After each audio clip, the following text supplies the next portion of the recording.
Google's not known for much hardware besides its slick Nexus phones and some fancy futuristic glasses, but the sleek Chromebook Pixel changes all that.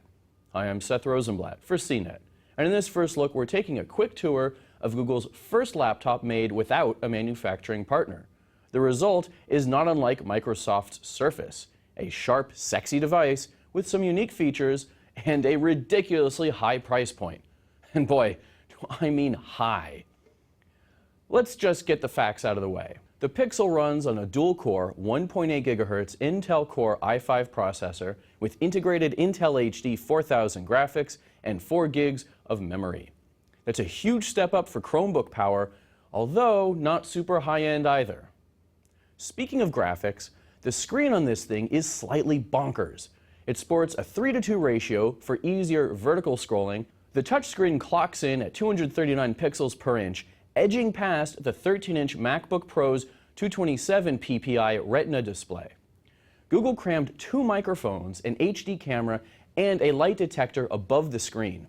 The 2 mics are for better noise cancellation, but Google also tucked a third mic below the keyboard to help cut out typing noises. On the outside, the Pixel has 2 USB ports, a mini display port for external monitors, an SD card slot, and a combination headphone mic jack. Google promises around 5 hours of battery life, which isn't shabby, but that mini DisplayPort, Bluetooth 3.0, and USB 2.0 mean that the Pixel is actually a version behind the latest standards. That's a problem. Why build a high-end laptop that only meets average ports? However, it's been beautifully engineered and feels solid, even if it is a skitch heavy at 3.3 pounds. There are no visible screws holding the chassis together. The trackpad feels grippy yet smooth, not too greasy, and the hinge has been designed so you can open it with one hand. For better and for worse, the Pixel runs Chrome OS. Google's browser-based operating system gets regular updates every 6 weeks, which means that your Pixel will stay current for quite a while. If you live in the cloud, you simply must consider this if you're looking for a high-end laptop. However, it also means that you can't run high-powered programs like iTunes, Photoshop, or MS Office. Currently, Chrome doesn't do well with a ton of tabs, which is essentially what web apps are, so multitasking can be a bit sluggish at times, even with that 4 gigs of RAM.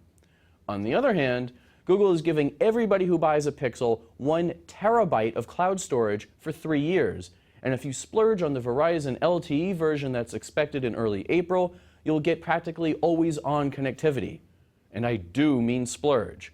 The LTE version will run you a whopping, get ready for this, whopping $1,499, while the Wi-Fi only version still extracts a hefty $1,299 premium. This is a gorgeous device, something that clearly has had a lot of thought put into it. But at those prices, you can get a far more robust Windows 8 touchscreen laptop or a MacBook. Still, it's interesting to see Google take a chance on a product like this and shake things up just a little.